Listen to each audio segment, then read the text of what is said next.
A paz do Senhor, irmãos. Que o Senhor nos encha de temor e sabedoria em mais um dia devocional.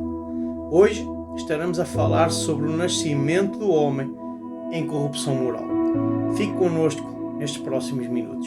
Irmãos, no último vídeo nós fizemos um resumo do significado da depravação, o que realmente significava a depravação. Nós iremos dar a continuação ao falarmos da inclinação do homem para o mal e as razões pela qual ele se inclina para o mal. Irmãos, é bom nós afirmarmos e voltarmos a frisar que a única justificativa dessa inclinação do homem para o mal se deve única e exclusivamente ao facto de ele carregar a culpa do pecado de Adão. Isso significa que ele carrega a morte e a corrupção moral. E podemos ver então as consequências devastadoras da queda ao ser expressas em Gênesis capítulo 5, versículo 1 ao versículo 3. Leia junto comigo esta passagem. Este é o livro das gerações de Adão. No dia em que Deus criou o homem, à sua semelhança de Deus o fez.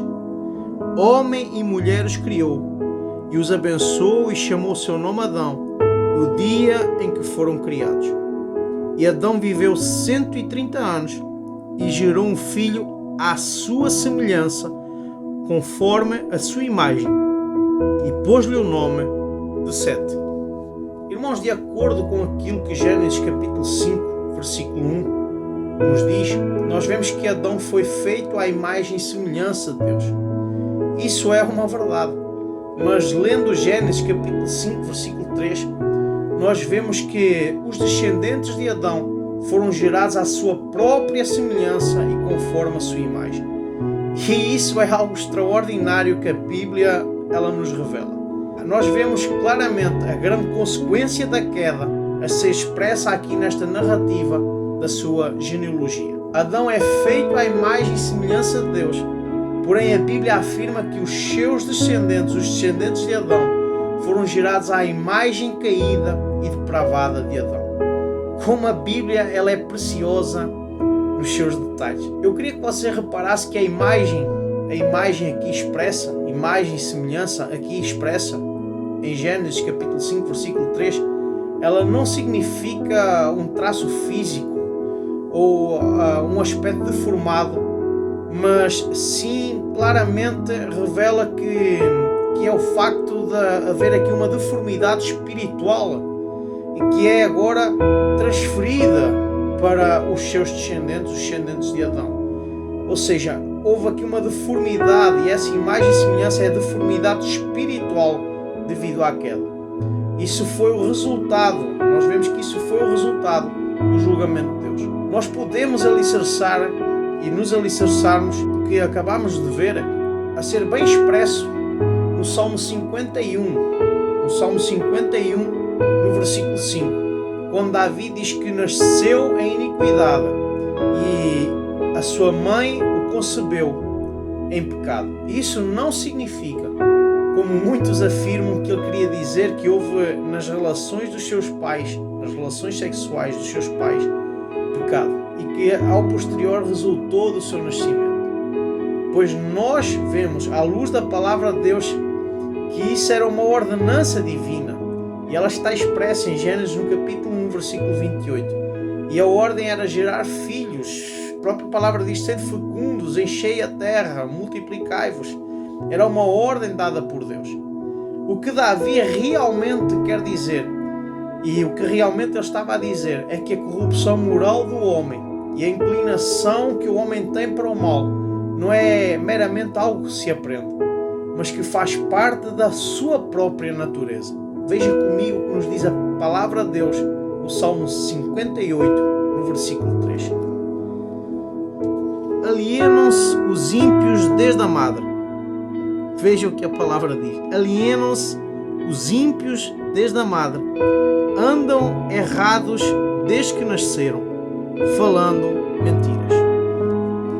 Irmãos, vemos aqui descrito neste verso essa grande e extraordinária verdade.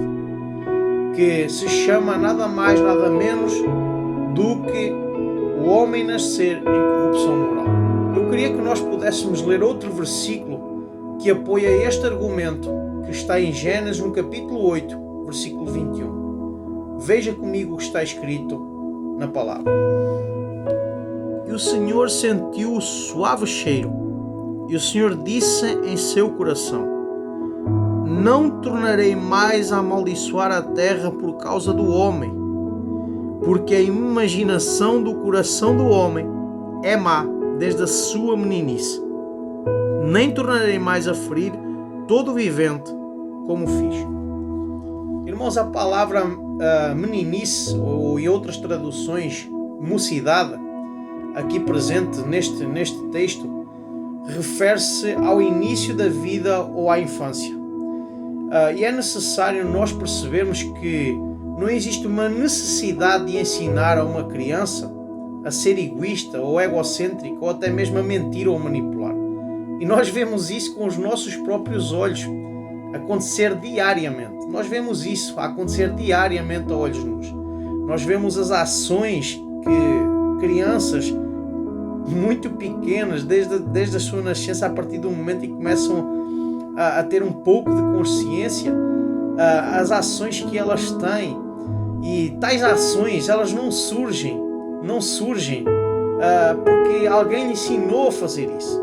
Algumas sim, mas sem ensinarem elas já têm ações pecaminosas, e essas tais ações elas surgem devido à sua própria natureza. Vendo estabelecida a verdade de que todos os homens nascem com a corrupção moral de Adão, eu queria junto consigo observarmos a gravidade e a profundidade dessa corrupção moral. A Bíblia diz-nos, em Gênesis capítulo 6, versículo 5, que Deus viu a maldade do homem a se multiplicar na terra e que o desígnio do seu coração era continuamente mau. Agora vamos fazer uma ilustração. Você já imaginou que, se fosse possível editar um vídeo com todos os pensamentos de um homem, desde os seus primeiros momentos de infância até os dias atuais, e agora pegar nesse vídeo e mostrar-se a alguém que fosse muito íntimo ou muito chegado a nós, um amigo, por exemplo, um familiar ou alguém mesmo muito próximo? Você já imaginou que isso iria fazer com que se gerasse uma vergonha tão grande que jamais haveria desejo de olhar para essa pessoa que acabou de ver tudo aquilo que você fazia e tudo aquilo que você pensava? É de refletir e pensarmos na imensidão do amor de Deus, que mesmo sabendo de tudo ao pormenor da nossa vida, Ele não desistiu de mim, Ele não desistiu de si e entregou o seu único Filho, Jesus Cristo, para a remissão dos nossos pecados e por causa das nossas misérias. Louvado e engrandecido seja o seu nome. Existe uma expressão fortíssima no livro de Jó que eu queria compartilhar consigo e que você lesse junto comigo, que está em Jó no capítulo 15, no versículo 14, no versículo 16, que nos diz o seguinte: que é o homem para que seja puro, e que nasce da mulher para ser justo. Eis que ele não confia nos seus santos, e nem os céus são puros aos seus olhos. Quanto mais abominável e corrupto é o homem, que bebe a iniquidade como água. Já viu como a linguagem usada e expressa nesta palavra, ela é forte e ofensiva? No entanto, nós vemos que elas expressam a realidade de um homem à margem da graça de Deus. Meus irmãos, se nós pudéssemos ser curados sozinhos, mas a realidade é que nós não nos conseguimos curar sozinhos. Nós só podemos ser curados de toda a moléstia, de toda a maldade, através da poderosa redenção de Cristo e da obra regeneradora do Espírito Santo nas nossas vidas. Eu queria dar agora aqui uma atenção especial ao coração do homem nestes minutos finais. É verdade que é impossível falar da corrupção moral sem falar do coração. A Bíblia ela é bem clara e ela refere-se ao coração como a sede das vontades e também das suas emoções. É como se, na realidade, o coração do homem fosse o núcleo fundamental do homem. E segundo as Escrituras elas nos dizem que é do coração que flui toda a forma de pecado. Veja junto comigo como as Escrituras em Jeremias capítulo 17, versículo 9, descrevem o coração do homem. Enganoso é o coração, mais do que todas as coisas, e perverso, quem o conhecerá? Irmãos, no versículo 10, diz que só o Senhor sonda e conhece o coração do homem. Isso tem um sentido. Ele sonda e esquadrinha o coração do homem para dar a cada um segundo as suas ações. A palavra de Deus diz-nos em Mateus, no capítulo 15, versículos 19 ao 20, que é do coração que procedem todo o tipo de pecados. E são essas coisas que de facto contaminam o homem. Possamos buscar sem cessar a face do nosso bom e eterno Pai e pedir para que Ele possa derramar as suas misericórdias na nossa vida e nos ensine a ter um coração mais próximo ao coração dele. E em tudo seja feita a sua vontade nas nossas vidas, em nome de Jesus.